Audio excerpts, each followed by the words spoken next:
ਦੇ ਹੱਥ ਦੇ ਵਿੱਚ ਹੈ, ਕਿਉਂਕਿ ਆਪਾਂ ਪੜ੍ਹਦੇ ਹਾਂ ਨਾ ਜੀ, ਆਪੇ ਬੀਜ ਆਪੇ ਹੀ ਖਾਹੋ ਨਾਨਕ ਹੁਕਮੀ ਆਵੋ ਜਾ। ਸੋ ਦੀ ਜੋ ਵੀ ਮਤਲਬ ਕੁਦਰਤ ਹੈ ਉਹ ਉਸ ਦੇ ਅਨੁਸਾਰ ਜਿੰਨੀ ਵੀ ਅਸੀਂ ਗੱਲਬਾਤ ਕਰਦੇ ਹਾਂ ਵੀ ਉਹ ਮਾਲਕ ਨੇ ਜਿੰਨਾ ਕੁਝ ਬਣਾਇਆ ਉਹਨੇ ਆਪਣੀ ਕਿਰਪਾ ਦੇ ਨਾਲ ਬਣਾਇਆ। ਸੋ ਉਸ ਤੋਂ ਬਾਅਦ ਆਖਦੇ ਨੇ ਕਿ ਖਰੇ ਖਜ਼ਾਨੇ ਪਾਈਆਂ ਖੋਟੇ ਸੱਟੀਆਂ ਬਾਹਰ ਵਾਰ। ਜਿਹੜੇ ਤੇ ਖਰੇ ਆ, ਖਰੇ ਦਾ ਅਰਥ ਹੁੰਦਾ ਵੀ ਚੰਗਾ। ਤੁਸੀਂ ਦੁਆਬੇ ਦੀ ਧਰਤੀ ਦੇ ਵੱਲ ਜਾਓ ਨਾ, ਜਿੱਧਰ ਨਵਾਂ ਸ਼ਹਿਰ ਵਾਲੇ, ਉਧਰ ਨਾ ਖਰਾ ਸ਼ਬਦ ਬੜਾ ਬੋਲਦੇ ਆ। ਉਹ ਜਦੋਂ ਵੀ ਕੋਈ ਵੀ ਚੀਜ਼ ਲੈ ਕੇ ਆਉਣਗੇ ਨਾ ਉਹਨਾਂ ਨੇ ਇਹ ਗੱਲ ਕਹਿਣੀ ਵੀ ਮੈਂ ਆਹ ਚੀਜ਼ ਬੜੀ ਖਰੀ ਲੈ ਕੇ ਆਇਆ। ਜਿਵੇਂ ਆਪਾਂ ਕਹਿੰਦੇ ਨਾ ਵੀ ਮੈਂ ਸੋਹਣੀ ਚੀਜ਼ ਲੈ ਕੇ ਆਇਆ, ਚੰਗੀ ਚੀਜ਼ ਲੈ ਕੇ ਆਇਆ। ਤੇ ਉਸ ਧਰਤੀ ਦੇ ਵਿੱਚ ਉਹ ਕਹਿੰਦੇ ਆ ਵੀ ਹਰ ਇੱਕ ਜਦੋਂ ਵੀ ਚੰਗੀ ਵਸਤੂ ਹੁੰਦੀ ਆ ਉਹਨੂੰ ਕਹਿੰਦਾ ਵੀ ਖਰੀ ਚੀਜ਼ ਲੈ ਕੇ ਆਉਣੀ। ਜਦੋਂ ਆਪਾਂ ਗੁਰੂ ਸਾਹਿਬ ਦੀ ਗੱਲ ਕਰਦੇ ਹਾਂ ਵੀ ਉਹਨਾਂ ਨੇ ਸੱਚਾ ਸੌਦਾ ਕੀਤਾ, ਮਹਾਰਾਜ ਨੇ ਵੀ ਖਰਾ ਸੌਦਾ ਕਰਕੇ ਆਏ, ਉਹਦਾ ਅਰਥ ਵੀ ਹੈ ਸੱਚਾ। ਤੋ ਇੱਥੇ ਸਤਿਗੁਰੂ ਆਖਦੇ ਆ ਵੀ ਸੱਟੀਆਂ ਬਾਹਰ, ਜਿਹੜੇ ਖੋਟੇ ਆ ਉਹਨਾਂ ਨੂੰ ਬਾਹਰ ਸੁੱਟਿਆ ਜਾਂਦਾ। ਭਾਵ ਉਹ ਰੱਬ ਜੀ ਦੇ ਹੁਕਮ ਦੇ ਵਿੱਚ ਜ਼ਰੂਰ ਆਉਂਦੇ ਆ ਪਰ ਉਹ ਪਰਮਾਤਮਾ ਦੇ ਨੈਗੇਟਿਵ ਪੱਖ ਦੇ ਉੱਤੇ ਆ ਜਾਂਦੇ ਆ। ਮਤਲਬ ਵੀ ਉਹ ਵਾਹਿਗੁਰੂ ਜੀ ਦੀ ਕਿਰਪਾ ਦੇ ਪਾਤਰ ਨਹੀਂ ਬਣ ਪਾਉਂਦੇ। ਉਸ ਤੋਂ ਬਾਅਦ ਸਤਿਗੁਰੂ ਕਹਿੰਦੇ ਕਿ ਸਤਿਗੁਰ ਪਿੱਛੇ ਭੱਜ ਪਵੈ ਇਹਾ ਕਰਨੀ ਸਾਰ। ਕਿ ਜਿਹੜੇ ਉਹ ਇਨਸਾਨ ਨੇ ਉਹ ਸਤਿਗੁਰੂ ਜੀ ਦੇ ਪਿੱਛੇ ਭੱਜਦੇ ਆ। ਉਹਨਾਂ ਨੂੰ ਪਤਾ ਵੀ ਇਹੀ ਅਸਲ ਦੇ ਵਿੱਚ ਜੀਵਨ ਦੀ ਕਾਰ ਹੈ, ਇਹੀ ਸਾਰ ਹੈ। ਸਤਿਗੁਰ ਖੋਟਿਓਂ ਖਰੇ ਕਰੇ ਸ਼ਬਦ ਸਵਾਰਨ ਹਾਰ। ਨਾਲ ਗੱਲ ਕਲੀਅਰ ਵੀ ਕਰਤੀ ਵੀ ਜੇ ਖੋਟਾ ਵੀ ਹੋ ਗਿਆ ਨਾ ਤੇ ਚਿੰਤਾ ਨਾ ਕਰ, ਕਿਉਂਕਿ ਜਦੋਂ ਗੁਰੂ ਹੈ, ਗੁਰੂ ਤੇ ਭਰੋਸਾ ਹੈ ਤੇ ਗੁਰੂ ਇਹ ਕਿਰਪਾ ਕਰਦਾ ਹੈ ਵੀ ਜਿਹੜੇ ਖੋਟੇ ਇਨਸਾਨ ਆ ਨਾ ਉਹਨਾਂ ਨੂੰ ਵੀ ਖਰੇ ਕਰਨ ਦੀ ਸਮਤਾ ਕਰਦਾ। ਜਦੋਂ ਅਸੀਂ ਬਾਣੀ ਦੇ ਵਿੱਚੋਂ ਕੁਦਰਤ ਦੀ ਗੱਲ ਕਰਦੇ ਹਾਂ, ਸਭ ਤੋਂ ਪਹਿਲਾਂ ਸਾਨੂੰ ਇਹ ਵਿਚਾਰਨਾ ਹੋਏਗਾ ਵੀ ਕੁਦਰਤ ਦਾ ਮੀਨਿੰਗ ਕੀ ਹੈ। ਇੰਗਲਿਸ਼ ਦੇ ਵਿੱਚ ਅਸੀਂ ਕੁਦਰਤ ਨੂੰ ਨੇਚਰ ਕਹਿੰਦੇ ਹਾਂ। ਜਦੋਂ ਇਸ ਨੂੰ ਸ਼ਬਦ ਕੋਸ਼ ਦੇ ਵਿੱਚੋਂ ਦਰਸ਼ਨ ਕਰਾਂਗੇ ਨਾ ਤੇ ਕੁਦਰਤ ਦੇ ਅਰਥ ਜਿਹੜੇ ਆ ਉਹ ਇਹ ਆਉਂਦੇ ਆ। ਇਹ ਕੁਦਰਤ ਦਾ ਅਰਥ ਤਾਕਤ ਵੀ ਆਉਂਦਾ ਹੈ, ਕੁਦਰਤ ਦਾ ਅਰਥ ਸ਼ਕਤੀ ਵੀ ਆਉਂਦਾ ਹੈ, ਕੁਦਰਤ ਦਾ ਅਰਥ ਵੱਡਾ ਵੀ ਆਉਂਦਾ ਹੈ, ਕੁਦਰਤ ਦਾ ਅਰਥ ਪ੍ਰਭੂ ਪਰਮਾਤਮਾ ਵੀ ਆਉਂਦਾ ਹੈ, ਕੁਦਰਤ ਦਾ ਅਰਥ ਸ੍ਰਿਸ਼ਟੀ ਰਚਨਾ ਵੀ ਆਉਂਦਾ ਹੈ। ਤੋ ਇਹ ਜਿਹੜੇ ਅਰਥ ਨੇ ਉਹ ਕੁਦਰਤ ਦੇ ਨੇ। ਤੋ ਇਸ ਕਰਕੇ ਗੁਰੂ ਸਾਹਿਬ ਕਹਿੰਦੇ ਕਿ ਉਸ ਮਾਲਕ ਨੇ ਜਿਹੜੀ ਕੁਦਰਤ ਬਣਾਈ ਹੈ ਉਹ ਬੜੀ ਬੇਅੰਤ ਹੈ। ਰੱਬ ਜੀ ਦੀ ਤੇ ਗੱਲ ਛੱਡੋ ਹੀ ਛੱਡੋ, ਉਸ ਦੀ ਬਣਾਈ ਹੋਈ ਜਿਹੜੀ ਰਚਨਾ ਕੁਦਰਤ ਹੈ ਉਹਦੀ ਹੀ ਗੱਲ ਕਰਕੇ ਵੇਖ ਲਈਏ ਤੇ ਉਹਦੀ ਕੁਦਰਤ ਬੜੀ ਵੱਡੀ ਅਪਾਰ ਹੈ। ਸਾਹਿਬ ਸੱਚੇ ਪਾਤਸ਼ਾਹ ਗੁਰੂ ਨਾਨਕ ਸਾਹਿਬ ਮਹਾਰਾਜ ਜੀ ਦੀ ਜਦੋਂ ਅਸੀਂ ਗੱਲ ਕਰਦੇ ਹਾਂ ਤੇ ਉਹਨਾਂ ਨੇ ਨਾ ਜਪਜੀ ਸਾਹਿਬ ਦੇ ਵਿੱਚ ਉਹ ਪੌੜੀ ਸਾਰਿਆਂ ਨੂੰ ਯਾਦ ਹੈ ਜੀ, ਤੇ ਨਾਲ ਨਾਲ ਕਿਰਪਾ ਕਰਕੇ ਪੜ੍ਹਨ ਦਾ ਯਤਨ ਕਰਨਾ।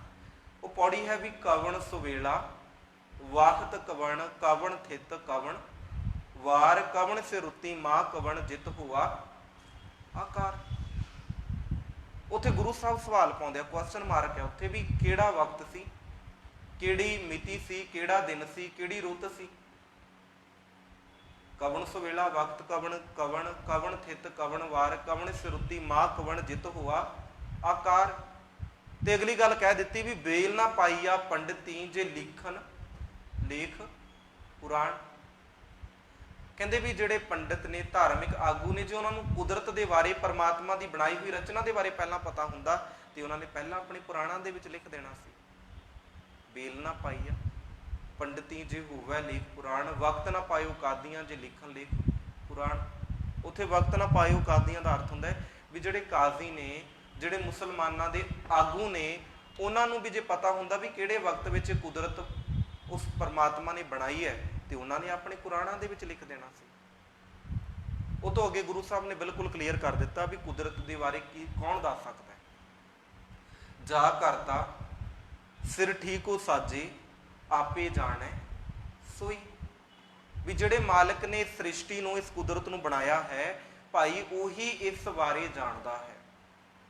ਇਹਦੇ ਬਾਰੇ ਸਾਡੇ ਤੇ ਅਨੁਮਾਨ ਹੀ ਹੈ ਨਾ। ਹੁਣ ਜਿੱਦਾਂ ਸਾਇੰਟਿਸਟ ਵੀ ਜਿਹੜੀ ਗੱਲ ਦੀ ਗੱਲ ਕਰਦੇ ਆ, ਉਹ ਅਸਲ ਦੇ ਵਿੱਚ ਉਹਨਾਂ ਦੇ ਵੀ ਕੁਝ ਅੰਦਾਜ਼ੇ ਆ। ਉਹ ਵੀ ਕਹਿ ਰਿਹਾ ਵੀ ਇਸ ਤਰੀਕੇ ਦੇ ਨਾਲ, ਕੋਈ ਕਹਿ ਰਿਹਾ ਵੀ ਬਿੰਗ ਬੈਂਗ ਦੇ ਤਹਿਤ ਹੋਇਆ, ਕਿਸੇ ਨੇ ਕਿਹਾ ਬਹੁਤ ਵੱਡਾ ਵਿਸਫੋਟ ਹੋਇਆ। ਸੋ ਹਰ ਇੱਕ ਬੰਦੇ ਦੀ, ਹਰ ਇੱਕ ਧਰਮ ਦੀ ਆਪੋ ਆਪਣੀ ਵਿਚਾਰ ਹੈ। ਪਰ ਗੁਰੂ ਸਾਹਿਬ ਇੱਥੇ ਗੱਲ ਖਤਮ ਕਰ ਦਿੰਦੇ ਆ ਵੀ ਦੇਖੋ ਭਾਈ, ਨਾ ਤੇ ਕੁਦਰਤ ਦਾ ਅੰਤ ਪਾਇਆ ਜਾ ਸਕਦਾ ਹੈ, ਨਾ ਕੁਦਰਤ ਦੇ ਆਦਿ ਬਾਰੇ ਦੱਸਿਆ ਜਾ ਸਕਦਾ ਤੇ ਨਾ ਤੇ ਅੰਤ ਬਾਰੇ ਦੱਸਿਆ ਜਾ ਸਕਦਾ। ਹੁਣ कई सदियां हो गई, कई दहाके हो गए, ਜਿਹੜਾ ਚੰਦਰਮਾ ਜਿਹੜੇ ਸੂਰਜ ਉਹ ਬਣੇ ਆ ਉਹ ਅੱਜ ਵੀ ਉਸੇ ਤਰੀਕੇ ਦੇ ਨਾਲ ਬਰਕਰਾਰ ਨੇ। तो इस कुदरत ਦੇ ਵਿੱਚ ਬੜੀਆਂ ਚੀਜ਼ਾਂ ਬਣ ਵੀ ਰਹੀਆਂ ਨੇ, ਬੜੀਆਂ ਚੀਜ਼ਾਂ ਟੁੱਟ ਵੀ ਰਹੀਆਂ ਨੇ। ਔਰ ਇਹ ਗੱਲ ਚੇਤੇ ਰੱਖਿਓ, ਕੁਦਰਤ ਸਾਨੂੰ ਬੜਾ ਕੁਝ ਸਿਖਾ ਵੀ ਰਹੀ ਹੈ। ਮੈਂ ਇਹ ਜਿੰਨੀ ਵੀ ਬੇਨਤੀ ਹੈ ਮੈਂ ਅਖੀਰ ਦੇ ਵਿੱਚ ਸਾਂਝੀ ਕਰਾਂ। ਮੈਂ ਥੋੜਾ ਜਿਹਾ ਬਾਬਾ ਜੀ ਦੀ ਬਾਣੀ ਦੇ ਵਿੱਚੋਂ ਸੋਚ ਰਿਹਾ ਵੀ ਕੁਝ ਕੁ ਸਮਾਂ ਥੋੜਾ ਬਾਬਾ ਜੀ ਦੀ ਬਾਣੀ ਦੇ ਵਿੱਚੋਂ ਦਰਸ਼ਨ ਕਰੀਏ। ਅਖੀਰਲੇ ਕੁਝ ਕੁ ਮਿੰਟਾਂ ਦੇ ਵਿੱਚ ਅਸੀਂ ਜਿਹੜੀਆਂ ਸੰਪੂਰਨ ਵਿਚਾਰਾਂ ਨੇ ਉਹ ਆਪਾਂ ਪੂਰੇ ਤਹਿਤ ਗੱਲ ਕਰਾਂਗੇ। ਸੋ ਸਤਿਗੁਰੂ ਜੀ ਜਿਹੜੀ ਬਾਣੀ ਦੇ ਵਿੱਚ ਕੁਦਰਤ ਦੇ ਬਾਰੇ ਗੱਲ ਕਰਦੇ ਆ, ਜਿਵੇਂ ਆਪਾਂ ਜਪਜੀ ਸਾਹਿਬ ਦੇ ਵਿੱਚ ਹੋਰ ਵੀ ਪੜ੍ਹੀਏ ਨਾ, ਤੇ ਇੱਕ ਜਗ੍ਹਾ ਦੇ ਉੱਤੇ ਗੁਰੂ ਸਾਹਿਬ ਕਹਿੰਦੇ ਆ, ਕੁਦਰਤ ਕਵਣ ਕਹਾਂ ਵਿਚਾਰ ਵਾਰਿਆ ਨਾ ਜਾਵਾਂ, ਏਕ ਵਾਰ ਜੋ ਤੁਧ ਭਾਵੈ ਸਾਈ ਭਲੀਕਾਰ, ਤੂੰ ਸਦਾ ਸਲਾਮਤ ਨਿਰੰਕਾਰ। हे ਕੁਦਰਤ, हे ਅਕਾਲ ਪੁਰਖ ਜੀ, ਤੁਹਾਡੀ ਬਣਾਈ ਰਚਨਾ ਤੋਂ ਮੈਂ ਇੱਕ ਵਾਰ ਵੀ ਬਲਿਹਾਰੇ ਨਹੀਂ ਜਾ ਰਿਹਾ, ਜਾ ਹੀ ਨਹੀਂ ਸਕਦਾ। ਬਲਿਹਾਰੇ ਦਾ ਅਰਥ ਹੁੰਦਾ ਵੀ ਸੈਕਰੀਫਾਈਸ ਕਰਨਾ, ਵੀ ਪ੍ਰਮਾਤਮਾ ਜੀ ਮੈਂ ਤੁਹਾਡੇ ਤੋਂ ਇੱਕ ਵਾਰ ਵੀ ਬਲਿਹਾਰਿਆ ਨਹੀਂ ਜਾ ਸਕਦਾ, ਕਿਉਂਕਿ ਤੇਰੀ ਤੇ ਕੁਦਰਤ ਬੜੀ ਵੱਡੀ ਹੈ, ਤੂੰ ਖੁਦ ਨਿਰੰਕਾਰ ਹੈ, ਤੇਰੀ ਕੁਦਰਤ ਵੀ ਨਿਰੰਕਾਰ ਹੈ। ਤੋ ਇਹ ਗੱਲ ਸਾਧ ਸੰਗਤ ਨਾਲ ਚੇਤੇ ਰੱਖੋ ਵੀ ਪਰਮਾਤਮਾ ਦੇ ਦੋ ਗੁਣ ਗੁਰੂ ਗ੍ਰੰਥ ਸਾਹਿਬ ਮਹਾਰਾਜ ਜੀ ਦੀ ਬਾਣੀ ਨੇ ਬਿਆਨ ਕੀਤੇ ਆ, ਇੱਕ ਤੇ ਨਿਰਗੁਣ ਹੈ ਤੇ ਇੱਕ ਸਰਗੁਣ ਹੈ। ਨਿਰਗੁਣ ਦੇ ਵਿੱਚ ਪਰਮਾਤਮਾ ਜੀ ਦਾ ਉਹ ਹਿੱਸਾ ਆ ਜਾਂਦਾ ਵੀ ਜਿਹੜਾ ਸਾਨੂੰ ਦਿਖਦਾ ਨਹੀਂ, ਤੇ ਸਰਗੁਣ ਦੇ ਵਿੱਚ ਉਹ ਹਿੱਸਾ ਆ ਜਾਂਦਾ ਜੋ ਸਾਨੂੰ ਦਿਖ ਰਿਹਾ, ਜਿਹਨੂੰ ਅਸੀਂ ਕੁਦਰਤ ਕਹਿ ਰਹੇ ਹਾਂ। ਨਾਲੇ ਵੀ ਚੇਤੇ ਰੱਖਿਓ ਵੀ ਜਦ ਤੱਕ ਸਰਗੁਣ ਨੂੰ ਨਹੀਂ ਸਮਝਾਂਗੇ ਉਦੋਂ ਤੱਕ ਨਿਰਗੁਣ ਤੱਕ ਵੀ ਨਹੀਂ ਪਹੁੰਚ ਸਕਦੇ। ਇੱਕ ਛੋਟੀ ਜਿਹੀ ਐਗਜ਼ਾਮਪਲ ਹੈ ਵੀ ਬੰਦੇ ਦੇ ਕੋਲ ਕੋਈ ਚੀਜ਼ ਪਈ ਹੋਵੇ, ਜੇ ਉਹਨੂੰ ਉਹੀ ਨਹੀਂ ਦਿਖੀ ਤੇ ਦੂਰ ਵਾਲੀ ਚੀਜ਼ ਕਿੱਦਾਂ ਦਿਖ ਜੇਗੀ। ਤੋ ਇਸੇ ਤਰ੍ਹਾਂ ਗੁਰੂ ਸਾਹਿਬ ਸਾਨੂੰ ਇਹ ਬਾਰ-ਬਾਰ ਹਦਾਇਤ ਦਿੰਦੇ ਆ ਵੀ ਜਿਹੜੀਆਂ ਪਹਿਲਾਂ ਕੋਲ ਚੀਜ਼ਾਂ ਨੇ ਉਹਨੂੰ ਸਮਝ, ਜਿੱਦਣ ਉਹਨੂੰ ਸਮਝ ਲਿਆ ਉਦਣ ਦੂਰ ਪਈ ਚੀਜ਼ ਵੀ ਤੈਨੂੰ ਆਪਣੇ ਆਪ ਦਿਖੇਗੀ। ਤੋ ਉਸ ਤੋਂ ਬਾਅਦ ਸਤਿਗੁਰੂ ਬਾਣੀ ਦੇ ਵਿੱਚ ਇਹ ਵੀ ਗੱਲ ਕਹਿੰਦੇ ਆ ਕਿ ਕੁਦਰਤ ਕਰਕੇ ਬਸਿਆ ਸੋਏ ਵਕਤ ਵਿਚਾਰੇ ਸੋ ਬੰਦਾ ਹੋਏ, ਵੀ ਪਰਮਾਤਮਾ ਅਕਾਲ ਪੁਰਖ ਕੁਦਰਤ ਦੇ ਕਰਕੇ ਵਸਿਆ ਹੋਇਆ ਹੈ ਜਗਤ ਦੇ ਵਿੱਚ, ਪਰ ਜਿਹੜਾ ਇਨਸਾਨ ਵਕਤ ਦੀ ਵਿਚਾਰ ਕਰ ਲਵੇ ਉਹ ਅਸਲ ਦੇ ਵਿੱਚ ਉਹਨੂੰ ਬੰਦਾ ਕਿਹਾ ਜਾਂਦਾ, ਕਿਉਂਕਿ ਮੋਲਕ ਹੈ ਨਾ ਜਿਹੜਾ ਵਕਤ ਹੈ। ਦੇਖੋ ਤੁਸੀਂ ਪੈਸਾ ਜ਼ਿੰਦਗੀ ਵਿੱਚ ਕਮਾ ਸਕਦੇ ਹੋ, ਲੇਕਿਨ ਪੈਸੇ ਦੇ ਨਾਲ ਟਾਈਮਿੰਗ ਨਹੀਂ ਖਰੀਦ ਸਕਦੇ। ਸਭ ਕੁਝ ਖਰੀਦਿਆ ਜਾ ਸਕਦਾ ਹੈ, ਪਰ ਪੈਸੇ ਦੇ ਨਾਲ ਜਿਹੜਾ ਬੀਤਿਆ ਹੋਇਆ ਪਲ ਹੈ, ਬੀਤਿਆ ਹੋਇਆ ਸਮਾਂ ਹੈ, ਬੰਦਾ ਉਹਨੂੰ ਖਰੀਦ ਥੋੜੀ ਸਕਦਾ। ਮੈਂ ਪਿੱਛੇ ਜੇ ਕੁਝ ਪੜ੍ਹ ਰਿਹਾ ਸਾਂ, ਮੈਨੂੰ ਉਹਦੇ ਵਿੱਚੋਂ ਨਾ ਬੜੀ ਪਿਆਰੀ ਗੱਲ ਲੱਗੀ। ਉਹ ਕਹਿੰਦਾ ਘੜੀਆਂ ਤਾਂ ਸਾਰਿਆਂ ਨੇ ਬੜੀਆਂ ਮੁੱਲ ਲੈ ਲਈਆਂ, ਸੋਹਣੀਆਂ ਸੋਹਣੀਆਂ ਵੱਡੀਆਂ ਵੱਡੀਆਂ, ਪਰ ਜੋ ਟਾਈਮ ਪਿੱਛੇ ਬੀਤ ਗਿਆ ਉਹਦੀ ਤਾਂ ਕੋਈ ਉਹ ਨਹੀਂ।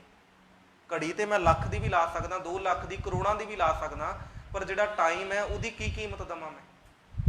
ਉਹ ਥੋੜੀ ਮਿਲ ਸਕਦਾ, ਜੋ ਚਲਾ ਗਿਆ ਉਹ ਚਲਾ ਗਿਆ। ਤਾਂ ਗੁਰੂ ਸਾਹਿਬ ਕਹਿੰਦੇ ਵਕਤ ਵਿਚਾਰੀ ਸੋ ਬੰਦਾ ਹੋਏ। ਉਸ ਤੋਂ ਬਾਅਦ ਸਤਿਗੁਰੂ ਕਹਿੰਦੇ ਕੁਦਰਤ ਹੈ ਕੀਮਤ ਨਹੀਂ ਪਾਈ। ਇਹਦੇ ਨਾਲ ਹੀ ਬਚਨ ਹੈ ਗੁਰੂ ਨਾਨਕ ਸਾਹਿਬ ਮਹਾਰਾਜ ਜੀ ਦੇ ਸ੍ਰੀ ਰਾਗ ਦੇ ਵਿੱਚ, ਕੁਦਰਤ ਹੈ ਪਰ ਉਹਦੀ ਕੀਮਤ ਨਹੀਂ ਪਾਈ ਜਾ ਸਕਦੀ। ਤੇ ਨਾਲ ਕਹਿ ਦਿੱਤਾ ਵੀ ਜਾਂ ਕੀਮਤ ਪਾਈ, ਜੇ ਕੋਈ ਬੰਦਾ ਉਸ ਕੁਦਰਤ ਦੀ ਕੀਮਤ ਵੀ ਪਾ ਲੇ ਤਾਂ ਕਹੀਂ ਨਾ ਜਾਏ, ਉਸ ਤੋਂ ਕਿਹਾ ਹੀ ਨਹੀਂ ਜਾ ਸਕਦਾ, ਉਹਦੇ ਕੋਲ ਬਿਆਨ ਹੀ ਨਹੀਂ ਕੀਤਾ ਜਾ ਸਕਦਾ। ਇਹ ਕੁਦਰਤ ਹੈ ਹੀ ਨਹੀਂ ਬੇਅੰਤ। ਤੋ ਹਰ ਇੱਕ ਚੀਜ਼, ਹਰ ਇੱਕ ਪੱਤਾ ਪੱਤਾ ਵੀ ਸਾਨੂੰ ਕੁਦਰਤ ਦਾ ਬੜਾ ਕੁਝ ਸਿਖਾਉਂਦਾ। ਮੈਂ ਇੱਕ ਛੋਟੀ ਜਿਹੀ ਗੱਲ ਆਪ ਸੰਗਤ ਦੇ ਨਾਲ ਸਾਂਝੀ ਕਰਦਾ ਇੱਥੇ। ਕਹਿੰਦੇ ਇੱਕ ਇਨਸਾਨ ਨਾ ਇੱਕ ਦਰਖਤ ਦੇ ਵੱਲ ਬੜੇ ਪਿਆਰ ਦੇ ਨਾਲ ਵੇਖ ਰਿਹਾ। ਪਤਝੜ ਦਾ ਮੌਸਮ ਸੀ, ਉਹਦੇ ਵਿੱਚੋਂ ਨਾ ਕੁਝ ਪੱਤੇ ਟੁੱਟ ਰਹੇ ਸੀ, ਕੁਝ ਟੁੱਟੇ ਹੋਏ ਪਹਿਲਾਂ ਸੀ, ਬੜੇ ਧਿਆਨ ਦੇ ਨਾਲ। ਕਿਸੇ ਨੇ ਉਹਨੂੰ ਪੁੱਛਿਆ ਵੀ ਬਾਬਾ ਜੀ ਤੁਸੀਂ ਨਾ ਬੜੇ ਧਿਆਨ ਦੇ ਨਾਲ ਇਸ ਦਰਖਤ ਨੂੰ ਵੇਖ ਰਹੇ ਹੋ, ਵੀ ਇਹਨੂੰ ਬਾਰ-ਬਾਰ ਕਿਉਂ ਦੇਖ ਰਹੇ ਹੋ? ਐਦਾਂ ਲੱਗ ਰਿਹਾ ਜਿੱਦਾਂ ਕਦੇ ਤੁਸੀਂ ਦਰਖਤ ਨੂੰ ਨਹੀਂ ਦੇਖਿਆ ਹੁੰਦਾ, ਵੀ ਇਸ ਤਰੀਕੇ ਦੇ ਨਾਲ ਉਹਦੇ ਵੱਲ ਵੇਖ ਰਹੇ ਹੋ ਤੁਸੀਂ। ਉਸ ਸਿਆਣੇ ਇਨਸਾਨ ਨੇ ਨਾ ਬੜਾ ਪਿਆਰਾ ਜਵਾਬ ਦਿੱਤਾ, ਕਹਿੰਦਾ ਵੀ ਇਸ ਪੱਤਿਆਂ ਦੇ ਵਿੱਚੋਂ ਵੀ ਮੈਨੂੰ ਬੜਾ ਕੁਝ ਸਿੱਖਣ ਨੂੰ ਮਿਲਿਆ। ਉਹ ਕਹਿੰਦਾ ਉਹ ਕੀ ਸਿੱਖਣ ਨੂੰ ਮਿਲਿਆ? ਉਹ ਕਹਿੰਦਾ ਸਿੱਖਣ ਨੂੰ ਇਹ ਮਿਲਿਆ ਵੀ ਜਦੋਂ ਵੀ ਕੋਈ ਚੀਜ਼ ਬੋਝ ਹੋ ਜਾਏ ਨਾ ਉਹ ਆਪਣੇ ਆਪ ਹੀ ਗਿਰ ਜਾਂਦੀ ਹੈ। ਇਹ ਪੱਤੇ ਹੁਣ ਦਰਖਤ ਦੇ ਲਈ ਬੋਝ ਬਣ ਗਏ ਸੀ ਤੇ ਇਸੇ ਕਰਕੇ ਆਪਣੇ ਆਪ ਟੁੱਟ ਗਏ। ਤੇ ਮੈਂ ਆਪਣੀ ਜੀਵਨ ਦੇ ਵਿੱਚ ਇਹ ਗੱਲ ਨੂੰ ਧਾਰਨ ਕਰ ਲਿਆ, ਜਿੱਦਣ ਮੈਂ ਕਿਸੇ ਦੀ ਜੀਵਨ ਦੇ ਵਿੱਚ ਬੋਝ ਬਣ ਗਿਆ ਤੇ ਇੱਕ ਦਿਨ ਮੈਂ ਵੀ ਟੁੱਟ ਜਾਣਾ। ਤੋ ਇੱਕ ਇੱਕ ਚੀਜ਼ ਤੋਂ ਵੀ ਬੰਦੇ ਨੂੰ ਬੜਾ ਕੁਝ ਸਿੱਖਣ ਨੂੰ ਮਿਲਦਾ ਹੈ ਜੇ ਅਸੀਂ ਸਿੱਖਣ ਚਾਹੀਏ ਤੇ। ਪਰ ਉਹਦੇ ਲਈ ਸਭ ਤੋਂ ਪਹਿਲਾਂ ਆਪਣੇ ਅੰਦਰ ਨੂੰ ਤਿਆਰ ਕਰਨਾ ਪਵੇਗਾ ਨਾ। ਮੈਂ ਪਿੱਛੇ ਜੇ ਨਾ ਅਸੀਂ ਦੀਵਾਨ ਸਜਾ ਰਹੇ ਸਨ, ਬਹੁਤ ਪੁਰਾਣੀ ਗੱਲ ਹੈ, ਤੇ ਉਹਦੇ ਵਿੱਚ ਮੈਂ ਇੱਕ ਅਰਜ਼ ਆਪ ਸੰਗਤ ਦੇ ਨਾਲ ਕੀਤੀ ਸੀ ਵੀ ਦੇਖੋ ਭਾਈ ਗੁਰਦਾਸ ਜੀ ਨੇ ਵੀ ਇਸ ਗੱਲ ਦੀ ਹਮਾਇਤ ਦਿੱਤੀ ਹੈ मैं वैसे पहला आप संगत दे नाल गुजारिश कर देवां, हर एक धर्म नूं पढ़ना फर्ज है। हर एक धर्म दे विचों कोई भी चंगी चीज़ लगे उहनूं लभ लेना चाहिए ते जीवन च पड़ताल कर लेनी चाहिए, प्रैक्टिकल अप्लाई कर लेना चाहिए। वो कितों भी मिले, भावें इस्लाम दे विचों भी मिले, भावें हिंदूइज़म दे विचों मिले, भावें बुद्धिज़म दे विचों मिले। साडे ते बाबा जी ने ये गल कही है ना, सांझ करीजा गुणे किरी, भी गुणां दे नाल सांझ करनी चाहिए है। हस्तिनापुर की धरती के उत्ते ना श्री कृष्ण जी ने युधिष्ठिर नूं उन्हां दे एक उन्हां दे नाल अर्जुन नूं दोनां नूं भेजिया। अर्जुन ये गल ते लड़ाई कर रहा सी भी संसार दे विच सारे बंदे माड़े आ, सारे ही गंदे आ, अर्जुन कहंदा सी। ते नाल युधिष्ठिर जिहड़ा सी वो कहंदा नहीं, इस संसार दे विच चंगे लोग बड़े आ, इत्थे ते इछाइयां भी भरियां पईयां ने। ते श्री कृष्ण जी कहंदे चलो ऐदां करो, अपनी अपनी पड़ताल करो। युधिष्ठिर तू इदां कर, उल्टा कर भी तू इस संसार दे विच माड़े गंदे लोग लभ के लैके आउणे आ। ते नाल अर्जुन नूं कह दिता कि तू ऐदां कर, जिथे भी तू गया तू चंगे लोग लभ के लैके आउणे आ। हुण दोनों चले गए। जिहड़ा सब तो पहला अर्जुन सी वो पूरे जगह दिते गया, चंगा बंदा लभण लई उहनूं कोई भी नहीं लभ्या, वापस आ गया। कृष्ण जी नूं कहण लगा, कहंदा जी इस संसार दे विच मैं कहा सी ना भी माड़े तो माड़े गंदे तो गंदे लोग इस संसार दे विच ने, मैं वेख आया भी सारे गंदे ही है। शाम जी जो युधिष्ठिर जी आए ना वापस, वो भी उत्थे बैठे तो उन्होंने मतलब गलबात चली। तो कृष्ण जी कहते हाँ जी तुसीं दसो तुहानूं कोई मिलिया? वो कहता हाँ जी मैं मतलब जो गया तो मैनू इस संसार दे विच, इस पूरी कुदरत दे विच कोई भी अजिहा बंदा नहीं मिलिया जिहड़ा गंदा होवे, जिहड़ा माड़ा होवे। वो कहता नहीं, नाल अर्जुन कहता नहीं मैं वेख के आया बड़े गंदे लोग ने इत्थे। युधिष्ठिर कहता नहीं, मैं अपने नज़रिए तो वेख के आया, कोई भी इंसान मैनू माड़ा नहीं लग्या, गंदा नहीं लग्या। वो कहता है कि रीजन? तो श्री कृष्ण जी उत्थे कहंदे भी इहदे विच तुहाडी आपो अपनी बिरती है। मेरे कोल जो जिहो जी ऐनक लगाई होएगी ना जिहड़े रंग दी, मैनू संसार उसे रंग दा दिखेगा। वो कहंदे भी अर्जुन तू अपनी निगाह दे उत्ते संसार दी गंदी ऐनक लगाई है ते तैनू जिन्ने भी लोग देख रहे आ सारे गंदे देख रहे आ। जो तू अंदरों है संसार तैनू उदां दा दिख रहा है। ते नाल ये गल कह दी भी युधिष्ठिर नूं भी युधिष्ठिर तू अंदरों सच्चा धर्मी है, तेरे अंदर धर्म है ते तां करके तैनू संसार दे विच सारे चंगे लोग दिख रहे हैं। इस करके तुहाडे अंदर दीयां बिरतियां दा वक्खो वखरा फर्ज है, वक्खो वखरा तरीका है। तो इस करके कुदरत सानू यही चीज़ां सिखाउंदी है। वैसे तो गल साध संगत ये सानू विचार लैनी चाहिए नाल दी नाल भी वाहिगुरू जी की कुदरत जिहड़ी है सारिआं नूं एक तरह प्यार करना सिखाउंदी है। मैं नाल गुलजार जी दीआं ना कुछ सतरां आप संगत दे नाल साਂਝੀਆਂ करदा। मैं उन्होंने पढ़ रहा, उनकी हर एक गज़ल जो पढ़ी ना बड़ा वधिया मैसेज दिंदे आ। सोशल मतलब आप संगत नूं भी बेनती है भी जिहड़े सोशल मीडिया नूं यूज़ करदे हो तो जरूर उन्हां दीयां कुछ चीज़ां नूं पढ़िया करो, विचारिया करो, बड़ा कुछ सीखण नूं मिलदा है। उहदे विच ना उन्होंने जिद्दां आ लॉकडाउन लग्गिया, सारिआं नूं पता भी सारे इंसान घरां दे विच बंद सी ते उन्हें ना मतलब उहदे प्रथा एक व्यंग कस के होई गल आखी, कहंदा भी जिहड़ा ये संसार है ये शहरों का सनाटा जे बता रहा है। उन्हें हिंदी दे विच लिखिया भी जिहड़ा शहरों दे विच सनाटा छाया होया है ना, भी सारे पासे चुपचाप छाई हुई है। ये गल कहंदा मैनूं लग रही है कि इंसानों ने कुदरत को नाराज बहुत किया है, कि इंसानों ने इस कुदरत नूं बड़ा नाराज किया है। तो इस करके हुण जिन्नियां बस्तियां पहला सारे बंदे तुरे फिरदे जांदे सन, हर एक जगह ते आवाज़ां आउंदियां सी ना भी फलाना बंदा जा रहा है, भीड़ किन्नी हुंदी सी। ते गुलजार जी कहंदे भी आ सनाटा मैनूं इस करके प्रतीत हो रहा है, छाया इदां दा लग रहा है भी इत्थों सीधा जिहा प्रतीत ये हो रहा भी कुदरत जिहड़ी है इंसानां ने कुदरत नूं नाराज बड़ा करता। इहदे करके कुदरत ने हुण सारिआं नूं घर दे विच कैद करता। पर ये चीज़ां सानूं सीखण नूं मिलणगीਆਂ ना, समा जो भी है तुहानूं सिखा के ही जाएगा। कुछ वो भी समा हुंदा सी जदों साडे सिंह साहिबान ये गल कहंदे सी भी बरात दे विच 11 बंदे जाने चाहिए, वो भी समा सी ना एक बार। उदों सानूं लगदा सी जी साडी जिहड़ी फ्रीडम है, साडी जिहड़ी आज़ादी है वो खो ली। उदों यही कहंदे सी ना, ये गल्लां कह के कह दिता जांदा सी भी नहीं जी ये ते उगारवादी ने जी, ये ते मतलब दूजियां गल्लां करदे आ जी। ਜਦੋਂ ਕੁਦਰਤ ਆਪਣੇ ਤਰੀਕੇ ਤੇ ਆਏ ਉਹਨੇ ਫਿਰ ਸਾਰਿਆਂ ਨੂੰ ਮਨਾ ਵੀ ਦਿੱਤਾ। ਤੇ ਅੱਜ ਸਾਰਿਆਂ ਨੂੰ ਕਿਹਾ ਜਾਂਦਾ ਨਾ ਵੀ 20 ਬੰਦੇ 5 ਬੰਦੇ ਹੀ ਜਾਓ, ਇਹ ਤੋਂ ਜ਼ਿਆਦਾ ਇਕੱਠ ਹੀ ਨਾ ਕਰੋ। ਸਮਾਂ ਵੀ ਆਈ ਜਾਂਦਾ ਉਹ ਚੀਜ਼ ਦਾ।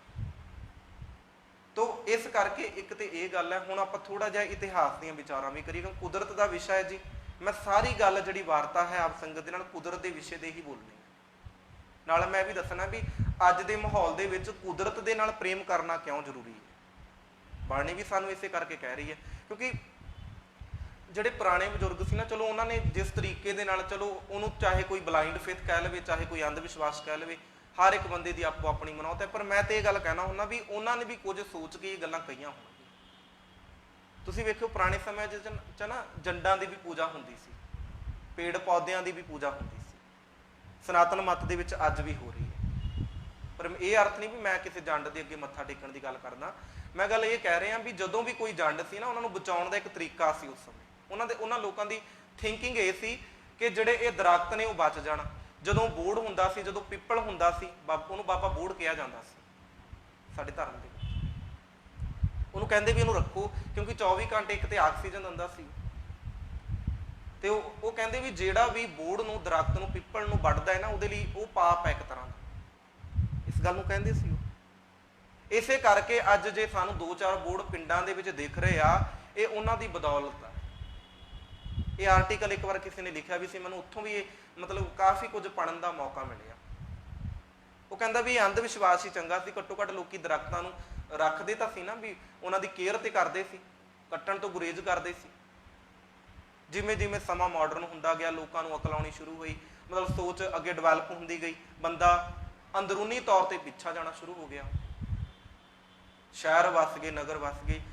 ਜਿਵੇਂ ਜਿਵੇਂ ਆਬਾਦੀ ਵੱਧ ਰਹੀ ਆ, ਉਵੇਂ ਉਵੇਂ ਕੁਦਰਤ ਦਾ ਵਿਨਾਸ਼ ਹੋ ਰਿਹਾ। ਪਰ ਇਹ ਚੇਤੇ ਰੱਖੋ, ਅਸੀਂ ਇੱਕ ਚੀਜ਼ ਦਾ ਵਿਨਾਸ਼ ਕਰਾਂਗੇ ਨਾ, ਕੁਦਰਤ ਉਹਦਾ ਹਿਸਾਬ 10 ਗੁਣਾ ਜ਼ਿਆਦਾ ਲੈਂਦੀ ਹੈ।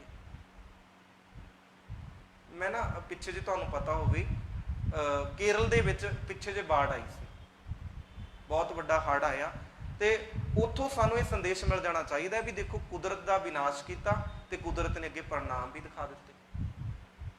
ਜਿਵੇਂ ਅੱਜ ਕੱਲ੍ਹ ਭੂਚਾਲ ਵੀ, ਹਾਲਾਂਕਿ ਚਲੋ ਉਹ ਹਰ ਵਕਤ ਧਰਤੀ ਦੇ ਉੱਤੇ ਆਉਂਦੇ ਰਹਿੰਦੇ ਆ, ਪਰ ਇਹ ਚੇਤੇ ਰੱਖਣਾ ਚਾਹੀਦਾ ਵੀ ਉਹ ਮਾਲਕ ਦੀ ਇਹ ਰਜ਼ਾ ਹੈ। ਉਹ ਸਾਨੂੰ ਕਹਿਣਾ ਚਾਹੁੰਦਾ ਵੀ ਕੁਦਰਤ ਦੇ ਨਾਲ ਪਿਆਰ ਕਰਦੇ ਰਹੋਗੇ ਤੇ ਜੁੜੇ ਰਹੋਗੇ। ਜਿੱਦਣ ਉਹਨੂੰ ਛੱਡਤਾ ਨਾ, ਤੁਹਾਡੀ ਵੀ ਜ਼ਿੰਦਗੀ ਬਿਲਕੁਲ ਮਤਲਬ ਖਤਮ ਹੈ ਇੱਕ ਤਰ੍ਹਾਂ ਦੀ।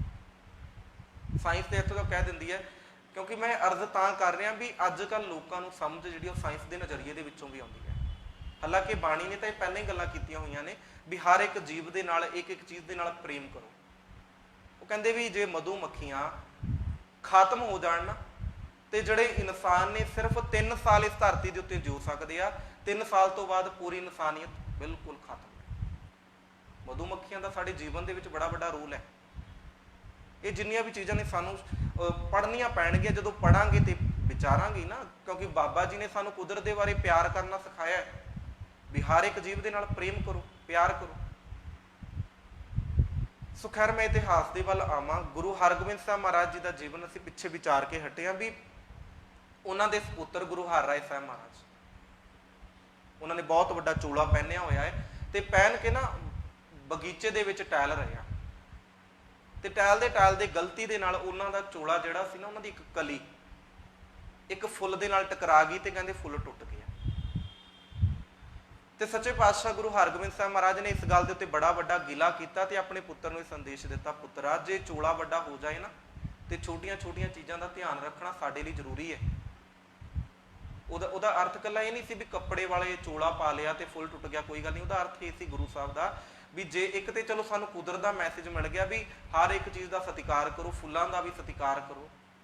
ਨਾਲ ਇਹ ਵੀ ਕਹਿ ਦਿੱਤਾ ਨਾ ਨਾਲ ਗੁਰੂ ਸਾਹਿਬ ਨੇ ਵੀ ਵੇਖ ਜਦੋਂ ਕਿਸੇ ਵੱਡੀ ਹਸਤੀ ਦੇ ਉੱਤੇ ਬੈਠੇਗਾ, ਵੱਡੀ ਗੱਦੀ ਦੇ ਉੱਤੇ ਬੈਠੇਗਾ, ਧਿਆਨ ਰੱਖੀ ਨੀਚੇ ਛੋਟੇ ਛੋਟੇ ਫੁੱਲ ਰੂਪੀ ਕੋਮਲ ਜੇ ਲੋਕ ਵੀ ਨੇ, ਉਹਨਾਂ ਦਾ ਵੀ ਧਿਆਨ ਰਹਿਣਾ ਚਾਹੀਦਾ। ਕੱਲ ਨੂੰ ਇਸ ਚੋਲੇ ਦੀ ਬਦੌਲਤ ਕਿਤੇ ਉਹ ਵੀ ਨਾ ਟੁੱਟ ਜਾਣ, ਇਹ ਵੀ ਨਾਲ ਧਿਆਨ ਰੱਖਣਾ ਪਵੇਗਾ। ਤੋ ਇੱਕ ਤੇ ਇਹ ਸੀ। ਨਾਲ ਇਹ ਵੀ ਚੇਤੇ ਰੱਖਿਓ ਵੀ ਗੁਰੂ ਸਾਹਿਬ ਨੇ ਸਾਨੂੰ ਇਸੇ ਕਰਕੇ ਕੁਦਰਤ ਦੇ ਨਾਲ ਬਾਰ-ਬਾਰ ਜੋੜ ਰਹੇ ਆ, ਕਿਉਂਕਿ ਕੁਦਰਤ ਦੇ ਵਿੱਚ ਸਾਡੀ ਹਰ ਇੱਕ ਬਿਮਾਰੀ ਦਾ ਇਲਾਜ ਹੈ। ਤੁਸੀਂ ਅੱਜ ਜੋ ਮੈਡੀਸਨ ਖਾ ਰਹੇ ਹੋ ਨਾ, ਜੋ ਅੱਜ ਬਿਮਾਰੀ ਲੱਗ ਜਾਏ, ਕੁਦਰਤ ਉਹਦਾ ਇਲਾਜ 1 ਮਿੰਟ ਦੇ ਵਿੱਚ ਕਰ ਦਿੰਦੀ ਹੈ। ਪਿੱਛੇ ਜੇ ਨਾ ਤੁਹਾਨੂੰ ਪਤਾ ਹੋਵੇ ਵੀ ਅੱਜ ਜਿਹਨੂੰ ਅਸੀਂ ਚਿਕਨ ਬਾਕਸ ਕਹਿੰਦੇ ਆ ਬਿਮਾਰੀ, ਜਿਹਨੂੰ ਮਾਤਾ ਕਿਹਾ ਜਾਂਦਾ, ਅੱਜ ਚਲੋ ਪੁਰਾਣੇ ਸਮਿਆਂ 'ਚ ਤਾਂ ਮੈਡੀਸਨ ਨਹੀਂ ਸੀ ਹੁੰਦੀ ਤੇ ਉਦੋਂ ਕਈ ਵਾਰ ਹਥੌਲੇ ਕਰ ਦੇਣੇ ਹਨਾ, ਉਹ ਇਸ ਤਰੀਕੇ ਦੇ ਨਾਲ ਚੱਲਦਾ ਸੀ। ਅੱਜ ਤੁਸੀਂ ਨਾ, ਹਾਲਾਂਕਿ ਚਲੋ ਥੋੜੀ ਸਮਝ ਆ ਜਾਏ, ਜੇ ਕਿਸੇ ਨੂੰ ਅੱਜ ਉਹ ਬਿਮਾਰੀ ਹੋ ਜਾਏ ਨਾ, ਵੈਸੇ ਚਲੋ ਅੱਜ ਕੱਲ੍ਹ ਤੇ ਉਹ ਘਟ ਗਈ ਹੈ ਵੀ ਜਿਵੇਂ ਜਿਵੇਂ ਮਾਹੌਲ ਚੱਲ ਰਿਹਾ ਉਵੇਂ ਉਵੇਂ ਚੀਜ਼ਾਂ ਘਟਦੀਆਂ ਜਾ ਰਹੀਆਂ ਨੇ। ਉਹ ਚੀਜ਼ਾਂ ਇਹ ਚੇਤੇ ਰੱਖਿਓ, ਹਫ਼ਤੇ ਕੁ ਬਾਅਦ ਉਹ ਬਿਮਾਰੀ ਕੁਦਰਤ ਆਪਣੇ ਆਪ ਹੀ ਠੀਕ ਕਰ ਵੀ ਦਿੰਦੀ ਹੈ, ਕੋਈ ਮੈਡੀਸਨ ਲੈਣ ਦੀ ਲੋੜ ਹੀ ਨਹੀਂ ਪੈਂਦੀ। ਜੋ ਤੁਹਾਨੂੰ ਬੁਖਾਰ ਵੀ ਚੜ ਰਿਹਾ ਨਾ, ਕਿਉਂਕਿ ਅਸੀਂ ਚਲੋ ਗੋਲੀਆਂ ਜੋ ਵੀ ਆ ਮੈਡੀਸਨ ਖਾਂਦੇ ਰਹਿੰਦੇ ਆ, ਚਲੋ ਉਹ ਇਸ ਲਈ ਵੀ ਚਲੋ ਥੋੜੇ ਕੁ ਸਮੇਂ ਸਕੂਨ ਮਿਲੇ, ਥੋੜਾ ਸਮਾਂ ਤੰਦਰੁਸਤੀ ਮਿਲੇ, ਪਰ ਚੇਤੇ ਰੱਖਿਓ ਜਿੰਨੀਆਂ ਮੈਡੀਸਨ ਅਸੀਂ ਖਾ ਰਹੇ ਆ ਨਾ, ਉਹਦਾ ਸਾਈਡ ਇਫੈਕਟ ਵੀ ਸਾਨੂੰ ਪੈ ਰਿਹਾ।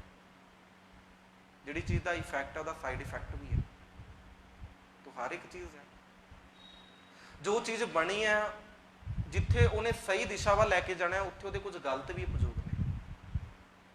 ਇਸੇ ਕਰਕੇ ਨਾ ਮਤਲਬ ਵੀ ਮੈਂ ਤਾਂ ਅਰਜ਼ ਕਰ ਰਿਹਾ ਵੀ ਸਨਾਤਨ ਮੱਤ ਦੇ ਵਿੱਚ ਉਹਨਾਂ ਨੂੰ ਜਦੋਂ ਪੜ੍ਹੀਏ, ਉਹਨਾਂ ਦੇ ਵਿੱਚ ਜੜਾ ਬੂਟੀਆਂ ਜਿਹੜੀਆਂ ਸੀ ਨਾ, ਉਹਨਾਂ ਦੀ ਭੁੱਖ ਪੜਤਾਲ ਕੀਤੀ ਜਾਂਦੀ, ਉਹ ਤੋਂ ਦਵਾਈਆਂ ਤਿਆਰ ਕੀਤੀਆਂ ਜਾਂਦੀਆਂ ਸੀ, ਕੁਦਰਤ ਦੇ ਵਿੱਚੋਂ ਇਲਾਜ ਕੱਢਿਆ ਜਾਂਦਾ ਸੀ ਉਹਨਾਂ ਦਾ। ਇੱਕ ਚੀਜ਼ ਹੋਰ ਵੀ ਸਾਧ ਸੰਗਤ ਲੈ ਕੇ ਜਾਇਓ, ਇਹ ਬੇਨਤੀ ਹੈ ਜੀ, ਕਿਉਂਕਿ ਅਸੀਂ ਧਰਮ ਦੀ ਲਾਈਨ ਦੇ ਵਿੱਚ ਜੁੜੇ ਹਾਂ ਤੇ ਸਾਡਾ ਸਤਿਕਾਰ ਇਹ ਹੈ ਵੀ ਕੁਦਰਤ ਦਾ ਵੀ ਕਰਨਾ ਹੈ, ਕਿਉਂਕਿ ਕਾਦਰ ਨੇ ਉਹਨੂੰ ਬਣਾਇਆ ਤੇ ਕਾਦਰ ਦੀ ਹਰ ਇੱਕ ਚੀਜ਼ ਬਣਾਈ ਦਾ ਸਤਿਕਾਰ ਕਰਨਾ ਸਾਡਾ ਮੁੱਢਲਾ ਫਰਜ਼ ਹੈ। ਸਾਡੇ ਘਰਾਂ ਦੇ ਵਿੱਚ ਜਦੋਂ ਵੀ ਕੋਈ ਧਾਰਮਿਕ ਕਾਰਜ ਹੁੰਦਾ ਹੈ ਨਾ, ਸਭ ਤੋਂ ਜ਼ਿਆਦਾ ਚਲੋ ਅਸੀਂ ਲੰਗਰ ਲਗਾਉਂਦੇ ਹਾਂ, ਮੁਬਾਰਕ ਹੈ ਜੀ, ਲਗਾਉਣੇ ਚਾਹੀਦੇ ਆ, ਸਾਡੀ ਗੁਰੂ ਦਾ ਹੁਕਮ ਹੈ ਵੀ ਭੁੱਖਿਆਂ ਨੂੰ ਵੀ ਖਵਾਉਣਾ। ਚਲੋ ਪਰ ਨਾਲ ਚੇਤੇ ਰੱਖਿਓ ਵੀ ਅੱਜ ਕੱਲ੍ਹ ਜਿਹੜੀਆਂ ਪਲੇਟਾਂ ਨੇ, ਕਿਉਂਕਿ ਧੋਣ ਦੇ ਨਾਲੋਂ ਅੱਜ ਕੱਲ੍ਹ ਬੰਦਾ ਕਹਿੰਦਾ ਵੀ ਕਿੱਥੇ ਧੋਵਾਂਗੇ, ਵੀ ਉਹਦੀ ਜਗ੍ਹਾ ਦੇ ਉੱਤੇ ਉਹ ਡਿਸਪੋਜ਼ੇਬਲ ਦੀਆਂ ਅਸੀਂ ਪਲੇਟਾਂ ਜਿਹੜੀਆਂ ਯੂਜ਼ ਕਰਨੀਆਂ ਸ਼ੁਰੂ ਕੀਤੀਆਂ, ਵਾਈਟ ਕਲਰ ਦੀਆਂ। ਉਹਨੂੰ ਤੁਸੀਂ ਜਦੋਂ ਵਿਚਾਰੋਗੇ ਨਾ, ਤੇ ਉਹ ਪਲੇਟ ਬਹੁਤ ਮੁਸ਼ਕਲ ਦੇ ਨਾਲ ਗਲਦੀ ਹੈ। ਜੇ ਉਹਨੂੰ ਤੁਸੀਂ ਦੱਬ ਦਿਓ, ਜੇ ਉਹਨੂੰ ਜਲਾ ਦਿਓ, ਤਾਂ ਬਹੁਤ 에ਅਰ ਪੋਲਿਊਸ਼ਨ ਜਿਹੜਾ ਪੈਦਾ ਵੀ ਹੁੰਦਾ, ਤੇ 에ਅਰ ਪੋਲਿਊਸ਼ਨ ਦੇ ਕਰਕੇ ਜਿਹੜਾ ਹੈ ਸਭ ਤੋਂ ਜ਼ਿਆਦਾ ਕੈਂਸਰ ਦੇ ਰੋਗ ਵੀ ਆਉਂਦੇ ਆ। ਪੂਰੇ ਵਰਲਡ ਦੇ ਵਿੱਚ ਹਰ ਸਾਲ 20 ਲੱਖ ਤੋਂ ਜ਼ਿਆਦਾ ਬੰਦਾ ਕੈਂਸਰ ਦੇ ਕਰਕੇ ਮਰ ਰਿਹਾ, ਆਲ ਵਰਲਡ ਦੇ ਵਿੱਚ 20 ਲੱਖ ਤੋਂ ਜ਼ਿਆਦਾ। ਤੇ ਪੰਜਾਬ ਦੇ ਵਿੱਚ ਹਰ ਸਾਲ 20 ਜਿਹੜੇ ਕੇਸਿਸ ਨੇ ਉਹ ਕੈਂਸਰ ਦੇ ਆ ਰਹੇ ਆ। ਤੁਸੀਂ ਨਾ ਉਹਦੀ WHO ਦੀ ਰਿਪੋਰਟ ਜਾ ਕੇ ਚੈੱਕ ਕਰਿਓ ਗੂਗਲ ਦੇ ਉੱਤੇ, ਉਹਦੇ ਉੱਤੇ ਉਹ ਸਾਰੀ ਡਿਟੇਲ ਉਹਨਾਂ ਨੇ ਦਿੱਤੀ ਹੋਈ ਹੈ। ਇਸ ਕਰਕੇ ਅਰਜ਼ ਕਰ ਰਿਹਾ ਵੀ ਜਿਹੜੀਆਂ ਉਹ ਡਿਸਪੋਜ਼ੇਬਲ ਦੀਆਂ ਪਲੇਟਾਂ ਨੇ, ਉਹਦੀ ਵਰਤੋਂ ਤਾਂ ਅਸੀਂ ਕਰ ਲਈ, ਚਲੋ ਪੁਰਾਣੇ ਸਮੇਂ 'ਚ ਆਪ ਬਜ਼ੁਰਗਾਂ ਨੂੰ ਪਤਾ ਹੋਵੇ ਵੀ ਉਹ ਬੋਰਡ ਦੇ ਜਿਹੜੇ ਪਿੱਪਲ ਦੇ ਪੱਤੇ ਸੀ ਨਾ, ਉਹਨਾਂ ਦੇ ਵਿੱਚ ਉਹਦੀ ਥਾਲੀ ਬਣਾਈ ਹੋਣੀ, ਉਹਦੇ ਵਿੱਚੋਂ ਡੱਕਿਆਂ ਦੇ ਨਾਲ ਉਹਨਾਂ ਨੂੰ ਜੋੜ ਲੈਣਾ ਤੇ ਉਹਦੇ ਵਿੱਚ ਵੀ ਪਾਉਂਦੇ ਰਹੇ ਨਾ ਪ੍ਰਸ਼ਾਦਾ। ਚਲੋ ਅੱਜ ਤੇ ਗੁਰੂ ਘਰਾਂ ਦੇ ਵਿੱਚ ਥਾਲ ਨੇ ਤੇ ਥਾਲਾਂ ਦੇ ਵਿੱਚ ਅਸੀਂ ਛਕ ਸਕਦੇ ਹਾਂ। ਤੇ ਜਿਵੇਂ ਜਿਵੇਂ ਮਾਡਰਨ ਹੋਏ ਤੇ ਅਸੀਂ ਮਾਡਰਨ ਚੀਜ਼ਾਂ ਕੱਢਣੀਆਂ ਸ਼ੁਰੂ ਕੀਤੀਆਂ। ਹੁਣ ਉਹ ਨਾ ਤੇ ਪਲੇਟ ਗਲਦੀ ਹੈ, ਜੇ ਉਹਨੂੰ ਦੱਬ ਦੋਗੇ ਨਾ ਧਰਤੀ ਦੇ ਵਿੱਚ, ਤੇ ਮਿੱਟੀ ਦੀ ਜਿਹੜੀ ਸ਼ਕਤੀ ਹੈ ਉਹ ਘਟਦੀ ਹੈ। ਤੋ ਜੇ ਉਹਨੂੰ ਸਾੜ ਦਾਂਗੇ ਤੇ ਫਿਰ ਹਵਾ ਪੋਲਿਊਸ਼ਨ ਹੈ। ਤੋ ਇਹਦਾ ਰੀਜ਼ਨ ਇਹ ਹੈ ਵੀ ਸਾਨੂੰ ਕਰਨਾ ਕੀ ਪਏਗਾ ਵੀ ਉਹਨਾਂ ਚੀਜ਼ਾਂ ਨੂੰ ਬੰਦ ਕਰੀਏ, ਉਹਨਾਂ ਦੀ ਜਗ੍ਹਾ ਦੇ ਉੱਤੇ ਜਾਣ ਤੇ ਉਹ ਜਿਹੜੇ ਦਰਖਤਾਂ ਦੇ ਪੱਤੇ ਆ ਉਹ ਵਾਲੀ ਪਲੇਟਾਂ, ਵੈਸੇ ਉਹਨਾਂ ਨੂੰ ਵੀ ਛੱਡ ਕੇ ਉਹਦੀ ਜਗ੍ਹਾ ਦੇ ਉੱਤੇ ਜੇ ਅਸੀਂ ਅੱਜ ਕੱਲ੍ਹ ਗੁਰੂ ਘਰ ਦੇ ਵਿੱਚ ਬੜੇ ਸੋਹਣੇ ਬਰਤਨ ਆ ਰਹੇ ਆ, ਉਹਨਾਂ ਦੀ ਵਰਤੋਂ ਕਰੀਏ, ਛਕੀਏ ਵੀ।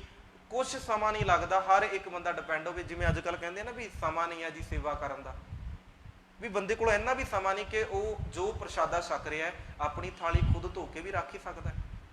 ਹਰ ਇੱਕ ਬੰਦਾ ਸੈਲਫ ਡਿਫੈਂਸ ਹੋਵੇ ਨਾ, ਤੇ ਹਰ ਇੱਕ ਚੀਜ਼ ਦਾ ਹੱਲ ਨਿਕਲ ਸਕਦਾ ਹੈ। ਜੇ ਮੈਂ ਗੁਰੂ ਘਰ ਦੇ ਵਿੱਚ ਫ੍ਰੀ ਦਾ ਲੰਗਰ ਛਕ ਰਿਹਾ ਨਾ, ਜੇ ਮੇਰੇ ਬਾਬੇ ਦਾ ਲੰਗਰ ਮੈਂ ਛਕ ਰਿਹਾ, ਤੇ ਇਹਦੇ ਵਿੱਚੋਂ ਮੇਰਾ ਇੰਨਾ ਕੁ ਤਾਂ ਫਰਜ਼ ਬਣਦਾ ਨਾ, ਮੈਂ ਦੂਜੇ ਦੀ ਪਲੇਟ ਨਹੀਂ ਧੋ ਸਕਦਾ, ਮੈਂ ਆਪਣੀ ਤਾਂ ਧੋ ਹੀ ਸਕਦਾ ਨਾ।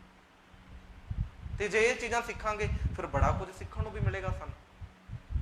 ਤੇ ਕਈ ਵਾਰ ਨਾ ਮਤਲਬ ਪੁਰਾਣੇ ਸਮਿਆਂ ਦੇ ਵਿੱਚ ਜਿੰਨੇ ਪੁਰਾਣੇ ਸਨ, ਮੈਂ ਤਾਂ ਇਹ ਕਹਿਣਾ ਵੀ ਜਿੰਨੇ ਲੋਕ ਅੱਜ ਕੱਲ੍ਹ ਚਲੋ ਐਜੂਕੇਸ਼ਨ ਬੜੀ ਜ਼ਿਆਦਾ ਆ ਗਈ, ਪਰ ਜਿਵੇਂ ਜਿਵੇਂ ਐਜੂਕੇਸ਼ਨ ਆਈ ਤੇ ਵਿੱਚ ਉਹ ਚੀਜ਼ਾਂ ਮੋਰਲ ਜਿਹੜੀ ਐਜੂਕੇਸ਼ਨ ਵਾਲੀਆਂ ਗੱਲਾਂ ਨੇ ਉਹ ਘਟਣੀਆਂ ਸ਼ੁਰੂ ਹੋ ਗਈਆਂ। ਪੁਰਾਣੇ ਸਮਿਆਂ 'ਚ ਭਾਵੇਂ ਪੜ੍ਹੇ ਲਿਖਿਆਂ ਨੇ ਨਹੀਂ ਸੀ, ਜਦੋਂ ਉਹਨਾਂ ਨੂੰ ਪਤਾ ਸੀ ਜਦੋਂ ਵੀ ਹੁੱਕ ਆਉਣਾ ਵੀ ਫਲਾਣੀ ਜਗ੍ਹਾ ਦੇ ਉੱਤੇ ਲੰਗਰ ਚੱਲ ਰਿਹਾ, ਆਪਣੇ ਆਪ ਹੀ 10-15 ਬੀਬੀਆਂ ਨੇ ਜਾਣਾ, ਸੰਗਤਾਂ ਨੇ ਜਾਣਾ, ਉੱਥੇ ਜਾ ਕੇ ਆਪਣੇ ਆਪ ਸੇਵਾ ਕਰਨੀ, ਸਾਰਾ ਦਿਨ ਲੱਗੇ ਰਹਿਣਾ। ਪਰ ਅੱਜ ਤੇ ਚਲੋ ਉਹ ਚੀਜ਼ਾਂ ਹੈ ਹੀ ਨਹੀਂ। ਅੱਜ ਤੇ ਕਹਿੰਦਾ ਵੀ ਚਲੋ ਘਰ ਦੇ ਵਿੱਚ ਹੀ ਬੈਠਿਆ ਠੀਕ ਹੈ, ਪਰ ਸਾਨੂੰ ਹੀ ਸਿੱਖਣਾ ਪਵੇਗਾ, ਕਿਉਂਕਿ ਗੁਰੂ ਨੇ ਸਾਨੂੰ ਹਰ ਇੱਕ ਚੀਜ਼ਾਂ ਸਿਖਾਈਆਂ ਨੇ ਤੇ ਸਾਨੂੰ ਉਹਨਾਂ ਤੋਂ ਸਿੱਖ ਕੇ ਆਪਣੇ ਜੀਵਨ ਨੂੰ ਚੰਗਾ ਬਣਾਉਣਾ ਹੈ। ਜੇ ਅਸੀਂ ਆਪ ਖੁਦ ਚੰਗੇ ਬਣਾਂਗੇ ਨਾ, ਤੇ ਕੁਦਰਤ ਵੀ ਚੰਗੀ ਹੀ ਬਣੇਗੀ। ਸੋ ਇਸ ਕਰਕੇ ਇੱਕ ਤੇ ਇਹ ਗੱਲ ਹੈ ਜੀ, ਤੇ ਦੂਜੀ ਗੱਲ ਨਾ ਵੀ ਜੇ ਤੁਸੀਂ ਇਸ ਤਰੀਕੇ ਦੇ ਨਾਲ ਜਾਓਗੇ, ਹਾਲਾਂਕਿ ਬੜੇ ਲੋਕ ਜਦੋਂ ਵੀ ਕੋਈ ਧਾਰਮਿਕ ਕਾਰਜ ਕਰੀਏ ਨਾ, ਮਤਲਬ ਕੋਈ ਵੀ ਚੰਗੀ ਗੱਲ ਕਹੇ ਤੇ ਆਮ ਤੌਰ ਤੇ ਲੋਕੀ ਨਾ ਮਤਲਬ ਲੱਤਾਂ ਖਿੱਚਣੀਆਂ ਸ਼ੁਰੂ ਕਰ ਦਿੰਦੇ ਆ। ਕੋਈ ਚੰਗਾ ਕੰਮ ਕਰੇ ਨਾ ਤੇ ਲੋਕੀ ਕਹਿੰਦੇ ਆ ਵੀ ਛੱਡ ਪਰਾਂ ਜੀ, ਇਹ ਏਦਾਂ ਹੈ ਜੀ ਉਦਾਂ। ਮੈਨੂੰ ਇੱਥੇ ਨਾ ਇੱਕ ਛੋਟੀ ਜਿਹੀ ਵਾਰਤਾ ਯਾਦ ਆਈ। ਕਹਿੰਦੇ ਇੱਕ ਵਾਰ ਨਾ ਕੋਈ ਇਨਸਾਨ ਵੀ ਦਰਿਆ ਦੇ ਕਿਨਾਰੇ ਤੇ ਖੜਾ, ਤੇ ਕੋਈ ਬੰਦੇ ਨੇ ਪਿੱਛੋਂ ਜੀ ਆ ਕੇ ਨਾ ਜ਼ੋਰ ਜੀ ਧੱਕਾ ਮਾਰਿਆ ਤੇ ਉਹਨੂੰ ਨਾ ਦਰਿਆ ਦੇ ਵਿੱਚ ਸੁੱਟਤਾ। ਉਹ ਖੈਰ ਜ਼ਿਆਦਾ ਡੂੰਘਾ ਨਹੀਂ ਸੀ, ਉਹ ਕਿਨਾਰੇ ਤੇ ਹੀ ਰਹਿ ਗਿਆ। ਚਲੋ ਉਹਦੇ ਨਿਕਲਿਆ ਤੇ ਉਹਨੇ ਜਾਂਦੇ ਜਾਂਦੇ ਨੇ ਨਾ ਜਿਹੜਾ ਵਿਅਕਤੀ ਨੇ ਧੱਕਾ ਮਾਰਿਆ ਸੀ ਉਹਨੂੰ ਆਵਾਜ਼ਾਂ ਮਾਰੀਆਂ, ਉਹ ਜਾ ਰਿਹਾ ਸੀ ਵਾਪਸ। ਉਹ ਕਹਿੰਦਾ ਭਰਾਵਾ ਇੱਕ ਮਿੰਟ ਗੱਲ ਸੁਣ ਕੇ ਜਾਏ। ਉਹਨੇ ਸੁਣੀ ਨਹੀਂ ਪਹਿਲਾਂ ਤੇ, ਫਿਰ ਦੂਜੀ ਵਾਰ ਆਵਾਜ਼ ਮਾਰੀ। ਉਹ ਕਹਿੰਦਾ ਭਰਾਵਾ ਇੱਕ ਮਿੰਟ ਗੱਲ ਤੇ ਸੁਣ ਕੇ ਜਾ ਨਾ। ਉਹਨੇ ਜਦੋਂ ਸੁਣਿਆ ਉਹ ਰੁਕ ਗਿਆ, ਕਹਿੰਦਾ ਹਾਂ ਦੱਸ। ਉਹ ਕਹਿੰਦਾ ਮੈਂ ਤੇਰਾ ਧੰਨਵਾਦ ਕਰਨ ਆਇਆ ਵਾਂ ਵੀ ਤੂੰ ਵਧੀਆ ਕੀਤਾ ਜੋ ਮੈਨੂੰ ਧੱਕਾ ਦਿੱਤਾ। ਉਹ ਕਹਿੰਦਾ ਵੀ ਲੈ, ਕਹਿੰਦਾ ਮੈਂ ਤੈਨੂੰ ਧੱਕਾ ਦਿੱਤਾ, ਤੂੰ ਮੇਰਾ ਧੰਨਵਾਦ ਕਿਉਂ ਕਰ ਰਿਹਾ? ਕਹਿੰਦਾ ਵੀ ਮੈਂ ਇਸ ਗੱਲ ਤੋਂ ਹੈਰਾਨ ਆ ਵੀ ਚਲੋ ਅੱਜ ਕੱਲ੍ਹ ਜਿਹੜਾ ਸੰਸਾਰ ਦੇ ਵਿੱਚ ਵੀ ਇਹ ਯੁੱਗ ਹੈ ਵੀ ਜਿਹੜੇ ਭਲਾ ਕਿਸੇ ਦਾ ਭਲਾ ਕਰਦੇ ਨਾ ਵੀ ਉਹਨੂੰ ਧੱਕੇ ਪੈਂਦੇ ਆ। ਤੇ ਅੱਜ ਤੂੰ ਮੈਨੂੰ ਧੱਕਾ ਦੇ ਕੇ ਆਇਆ ਨਾ, ਮੈਨੂੰ ਏਦਾਂ ਲੱਗ ਰਿਹਾ ਸੀ ਵੀ ਮੈਂ ਆਪਣੇ ਜੀਵਨ 'ਚ ਭਲਾ ਕੰਮ ਕੀਤਾ ਤੇ ਤੂੰ ਉਸ ਭਲਾਈ ਦੇ ਕਰਕੇ ਮੈਨੂੰ ਧੱਕਾ ਦਿੱਤਾ। ਚਲੋ ਬੁਰੇ ਦਾ ਤੇ ਭਲਾ ਕਰਨਾ ਹੀ ਕਰਨਾ, ਤੇ ਅੱਜ ਕੱਲ੍ਹ ਬੰਦਾ ਭਲੇ ਦਾ ਵੀ ਭਲਾ ਨਹੀਂ ਕਰ ਰਿਹਾ, ਜ਼ਮਾਨਾ ਹੀ ਏਦਾਂ ਦਾ ਆ ਗਿਆ। ਤੋ ਇਸ ਕਰਕੇ ਸਾਧ ਸੰਗਤ ਕੁਦਰਤ ਦੇ ਨਾਲ ਜੁੜੇ ਰਹੋਗੇ ਤੇ ਬੜਾ ਕੁਝ ਹੈ। ਮੇਰੀ ਫਿਰ ਗੁਜ਼ਾਰਿਸ਼ ਹੈ ਜੀ ਆਪ ਸਾਰੀ ਸੰਗਤ ਦੇ ਨਾਲ ਵੀ ਇਹ ਚੀਜ਼ਾਂ ਨੂੰ ਜ਼ਰੂਰ। ਔਰ ਦੂਜੀ ਗੱਲ ਨਾ, ਅੱਜ ਕੱਲ੍ਹ ਚਲੋ ਲੰਗਰ ਵੀ ਸਾਡੇ ਥੋੜੇ ਬਹੁਤੇ ਮਾਡਰਨ ਆਉਣੇ ਸ਼ੁਰੂ ਹੋ ਗਏ ਵੀ ਮਤਲਬ ਅਲੱਗ-ਅਲੱਗ ਤਰ੍ਹਾਂ ਦੀਆਂ ਵੈਰਾਈਟੀਆਂ ਕਹਿ ਲਓ, ਵੀ ਲੱਗਦਾ ਹੀ ਨਹੀਂ ਹੁੰਦਾ ਵੀ ਅਸੀਂ ਉਹ ਲੰਗਰ ਚਲਾ ਰਹੇ ਹਾਂ। ਪਿੱਛੇ ਜੇ ਆਪ ਸੰਗਤ ਨੂੰ ਪਤਾ ਵੀ ਦਸੰਬਰ ਦਾ ਮਹੀਨਾ ਸੀ ਤੇ ਉਦੋਂ ਅਸੀਂ ਸਾਹਿਬਜ਼ਾਦਿਆਂ ਦਾ ਜਿਹੜੀ ਕਥਾ ਵਿਚਾਰ ਆਰੰਭ ਕੀਤੀ ਹੋਈ ਸੀ ਸ਼ਹੀਦਾਂ ਦੇ ਦਿਨਾਂ ਦੀ। ਤੇ ਉਸ ਸਮੇਂ ਵੀ ਮੈਂ ਆਪ ਸੰਗਤ ਦੇ ਨਾਲ ਗੁਜ਼ਾਰਿਸ਼ ਕੀਤੀ ਸੀ ਇਸ ਗੱਲ ਦੇ ਉੱਤੇ ਵੀ ਉਹ ਜਗ੍ਹਾ ਦੇ ਉੱਤੇ ਜਾਈਏ ਨਾ, ਹੈਗੇ ਅਸੀਂ ਕਹਿੰਦੇ ਹਾਂ ਵੀ ਸ਼ਹੀਦੀ ਜੋੜ ਮੇਲਾ ਹੈ, ਵੀ ਸ਼ਹੀਦੀ ਉਹਨਾਂ ਦੀ ਸਾਹਿਬਜ਼ਾਦੇ ਨੂੰ ਯਾਦ ਕਰੀ। ਜਦੋਂ ਉੱਥੇ ਲੰਗਰ ਚੱਲਦੇ ਆ ਨਾ, ਉਹਨਾਂ ਨੂੰ ਵੇਖ ਕੇ ਲੱਗਦਾ ਹੀ ਨਹੀਂ ਵੀ ਅਸੀਂ ਸ਼ਹੀਦੀ ਮਨਾਉਣ ਜਾ ਰਹੇ ਹਾਂ। ਤੁਸੀਂ ਪੁਰਾਣੇ ਸਮੇਂ 'ਚ ਦੇਖਿਓ ਜਿਹੜੇ ਬਜ਼ੁਰਗ ਸਨ ਨਾ, ਉਹ ਜਦੋਂ ਵੀ ਉਹਨਾਂ ਸ਼ਹੀਦੀ ਜੋੜ ਮੇਲੇ ਤੇ ਜਾਣਾ ਉਹ ਚਿੱਟੇ ਵਸਤਰ ਪਹਿਨ ਕੇ ਜਾਂਦੇ ਸੀ। ਇਸ ਗੱਲ ਕਰਕੇ ਵੀ ਮਤਲਬ ਅਸੀਂ ਕਿਸੇ ਉਸ ਜਗ੍ਹਾ ਦੇ ਉੱਤੇ ਜਾ ਰਹੇ ਹਾਂ ਜਿੱਥੇ ਸੋਗਮਈ ਹੈ। ਚਲੋ ਸੋਗ ਤੇ ਛੱਡੋ, ਚਲੋ ਅਸੀਂ ਵੈਸੇ ਹੀ ਇੱਕ ਮਤਲਬ ਕੁਝ ਸਿੱਖਣ ਦੇ ਲਈ ਚਲੇ ਜਾਏ। ਉੱਥੇ ਜਦੋਂ ਵੀ ਜਾਈਦਾ ਨਾ, ਕਿਤੇ ਜੀ ਆਈਸਕ੍ਰੀਮ ਜੀ, ਕਿਤੇ ਕੁਛ, ਕਦੇ ਕਿਛ, 36 ਪ੍ਰਕਾਰ ਦੀਆਂ ਚੀਜ਼ਾਂ। ਤੋ ਇਹਦਾ ਅਰਥ ਇਹ ਹੈ ਵੀ ਅਸੀਂ ਉਹਨਾਂ ਦੀਆਂ ਸ਼ਹਾਦਤਾਂ ਨੂੰ ਵੀ ਮਖੌਲ ਕਰਨਾ ਸ਼ੁਰੂ ਕਰਤਾ।